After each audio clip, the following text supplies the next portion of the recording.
the bodies. The fresh produce market, from where the killer lured his victims, was clearly visible from the task force's vantage point. In the early hours of the morning, 35-year-old Samuel Sedino was apprehended on the hill as he returned home from the market. All the evidence found on the scenes and the tower incriminated Sedino. When I spoke to Samuel Sedino, that was during his 30-day observation. Before I joined the police, I was part of the team observing him for his fitness to stand trial. At that point, despite the evidence, he was in denial. He's denying that he was guilty of the particular crime, so that was his standpoint. And obviously, as a result, he wasn't going to say, well, he was abused as a child, because that would indicate some reason or excuse for what he did. And as I said, he was denying at that point that he'd actually committed the murders. Not all serial killers were abused as children, but all of them were neglected as children. I think typical signs would perhaps be a very lonely boy, a very quiet boy. There might be elements of bedwetting, cruelty to animals, and arson. Sedino killed and left the bodies of 6 victims within a few meters of his home, the water tower.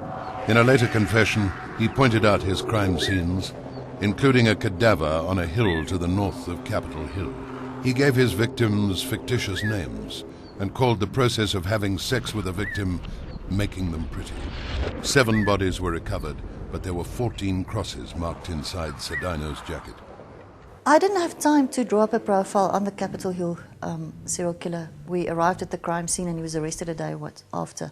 From his crime scenes, I would say that he was more disorganized than organized. His crime scenes were very messy. Sedino dumped a new body in the exact place where police had retrieved 3 decomposing corpses 2 days previously.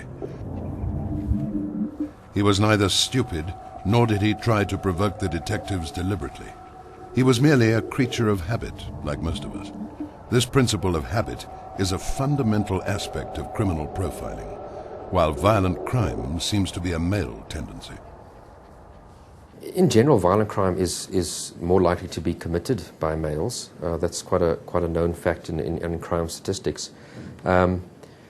Again, there are various suggestions. One could be that females tend to rather internalize aggression towards themselves or take it upon themselves, whereas males might be more likely to act out their aggression upon other people. Men respond differently to sex than women. For instance, if a girl was sexually abused when she was a child, she would take it out on herself. She would mutilate herself or she would become promiscuous, but she would sort of punish herself. Men would punish other people. They'll take it out on other people. Women can equivalent sex with love. Men can have a distance between sex and love, differentiate between the two. Women would reach their sexual peak at about 35 when they're married and they have children and they settle. Men would reach it at about 90. That's just about the age when serial killers start acting out. With the male serial killers, their motivation is more the sex and the aggression, which, if you look at Maslow's hierarchy, is your basic needs, your physiological basic needs. Now, your next basic need is security, and that's where the female serial killers fit in. Female serial killers can kill for money, okay? But the money represents and substitutes security. Money or wealth to a man means status. Money or wealth to a woman means security. The serial killer has powerful primitive urges. At about the age of 6, the conscience develops as a result of identification with the father figure and the incorporation of society's norms and values. If he never bonds with the mother or primary caretaker, he never differentiates his own personality and develops a weak ego. And if he has no positive father figure as role model during the latency phase, he does not manage the socialization process. Thus, his sick fantasies cause no anxiety to his self-esteem. Samuel Sedino was found guilty and he got 7 life sentences, which means that he must sit 40 years effectively in prison. Serial killers are not born, they develop. I think if people take better care of their children, the spate of serial killers could have been prevented. They live on the periphery of society. They are very lonely children. Already by the age of 8, a serial killer could have a fantasy He just has nobody to talk to. People have a misconception to think that all serial killers are severely abused. They're not. Some of them are severely, sexually and physically and emotionally abused. But all serial killers are neglected. They are neglected children. They are on the peripheries of their peer groups. They always feel outside. They dream a lot. They daydream a lot. We don't have a consistent upbringing that we can say we find in all of our serial murders. You have a lot of people who are physically, sexually abused as children who grow up under terrible circumstances, yet never ever go on to commit any crime of their own. I think one of them said, by the age of 8 or 13 or whatever, he had all these sexual and aggressive fantasies. He didn't have anybody to tell. I think we might pick it up in their play, that they might be aggressive. You might pick it up in their art. I think somebody sensitive to that might start identifying these children and talking to them. I think after the age of 13 it's too late. The only thing which we should all be doing anyway is trying to bring our children up in a very responsible way with enough discipline and care and love. But again, you've had ones that have grown up under that environment yet have still become serial murderers. Serial killers are able to control themselves to the extent that they can decide when to strike and when not to. They kill because they suffer, and by killing, they cause immense suffering to other souls. I never ever got scared of the serial killers. As I say, there's a misconception that they are these fear-inspiring, terrible individuals. They're not. They're very ordinary people. Look very ordinary people. Not all of them are even physically big people. Some of them are wimps. So they don't inspire fear. I always had a lot of armed detectives around me as well, which made me feel very protective.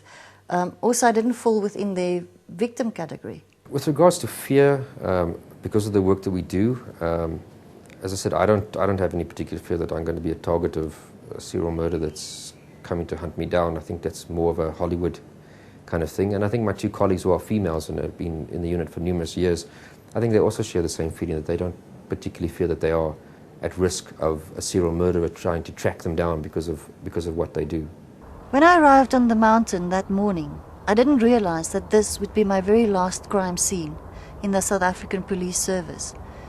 During the day, a police chopper came to the scene and let down a police dog, but this chopper hovered right above the crime scene. The wind of the chopper blew all these maggots into my hair and into my clothing. And at that moment I realized, this is the end. I've had enough.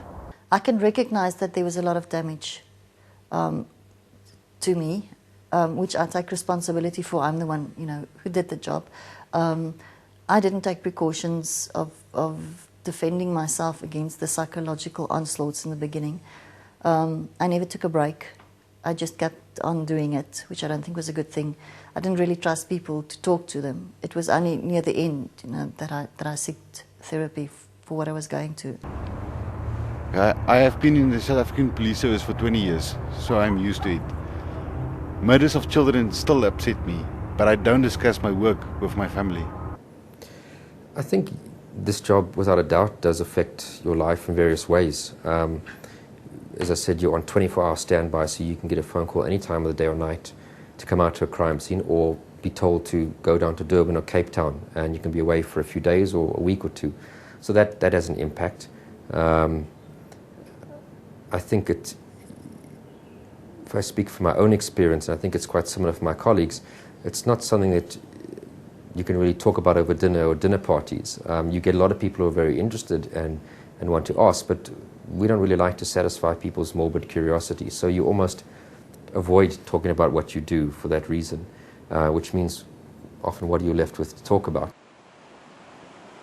I would have done it slightly differently in the sense that I would have opened up a little bit more to my family and to my friends, but I thought I was protecting them by not telling them what I went through. I've never had bad dreams about what I do. I believe I can switch off when I do go home to a degree and focus on other things and focus on more positive things. But again, in 10 years' time, it might be a different thing. By then, too much might have piled up on one's shoulders to cope with. So all I can say is at this point so far, I haven't picked up any problems, touch wood. The